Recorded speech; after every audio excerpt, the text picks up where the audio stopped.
Para esta segunda muestra vamos a usar el retazo de tela restante. En un acercamiento podemos ver que el elástico tiene al centro un tejido menos denso, eso nos va a ayudar a doblarlo por la mitad. El bies elástico también se cose en 2 pasadas, pero contrario al elástico escarola, el bies elástico se empieza con el revés de la tela viendo hacia arriba. Vamos a empezar colocando el elástico sobre la tela, alineando la mitad del elástico con la orilla de la tela. Y así colocarlos debajo del pie prensatelas. Nuevamente haz pruebas para ajustar el ancho de la puntada y lo que estás buscando aquí es que el zigzag se mantenga siempre del lado izquierdo del bies, sin salirse a la tela del lado izquierdo ni pasar por encima de la mitad del bies que ahorita tienes del lado derecho. Recuerda hacer las primeras puntadas manualmente sin estirar, para asegurar que ambas capas están siendo atrapadas por la puntada. Tras unas 5 o 6 puntadas es cuando yo empiezo a estirar el elástico ligeramente. Recuerda no sobreestirar y únicamente estirar el bies. Aquí no estás estirando la tela para nada. Recuerda también que mientras más jales, más apretada resultará la prenda. Quieres que todo esté acomodado muy plano contra la máquina para que no esté aguado ni flojo, pero no quieres sobreapretar. Revisa periódicamente que todo esté siendo cosido. Que la orilla de la tela siga alineada con el centro del bies, por donde pasa el tejido menos denso.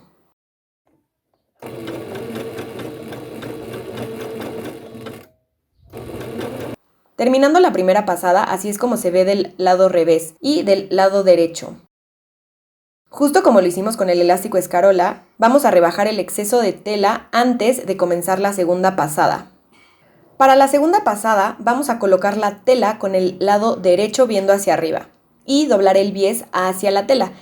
Esto va a hacer que envuelvas la orilla de la tela dentro del bies.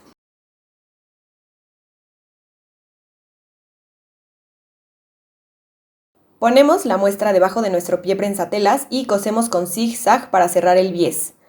En este paso es importante revisar que las puntadas solo cosan dentro del bies, sin pasar a la tela a la izquierda o a la derecha, donde ya no hay ninguna capa. De nueva cuenta, estira un poquito para mantener todo plano. Asegúrate que la mitad del elástico coincide con la orilla de la tela para que tengas el mismo ancho de bies en ambas caras de la tela. Cose tan lento como necesites para que todas las capas queden súper bien cosidas y tus puntadas estén bien derechas.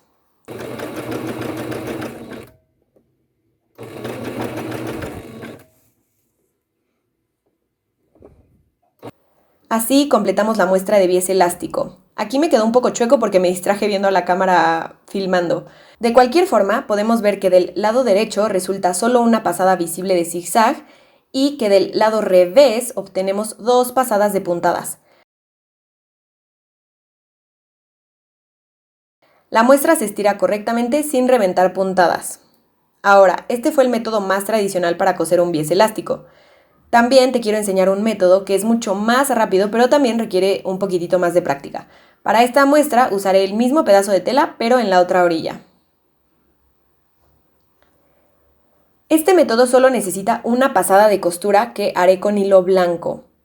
Con el lado derecho de la tela viendo hacia arriba, prepara tu bies doblándolo por la mitad con tus dedos antes de sujetarlo debajo del pie prensatelas. Una vez que esté debajo del prensatelas, haz unas cuantas puntadas para asegurar que está bien doblado. Baja tu aguja y levanta el prensatelas para poder meter tu tela dentro del doblez, llegando hasta la aguja. De este modo, la siguiente puntada ya va a atrapar la tela que acabamos de meter. Revisa muy bien que la orilla de la tela coincide con la mitad del bies. Dobla para cerrar y continúa cosiendo. Estira ligeramente y revisa que el bies tiene el mismo ancho del lado derecho que del lado revés, o sea que la orilla de la tela aún coincide con la mitad del bies, evitando que se enchueque así.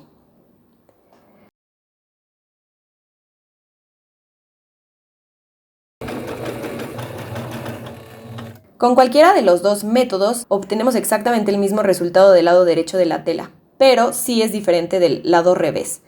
Ambos funcionan ya que ambas se estiran correctamente sin reventar las puntadas. Perfecto, ya aprendimos a coser el elástico escarola y a coser bies elástico en 2 métodos. Vamos a agregar nuestras muestras a la guía impresa para poder referirnos a esta información en el futuro si es que necesitamos refrescar nuestra memoria.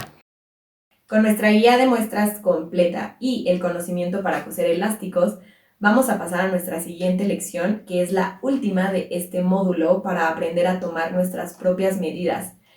Esto nos va a abrir camino para seleccionar nuestra talla de patrón y así poder comenzar nuestro proyecto final, que es nuestro set de lencería.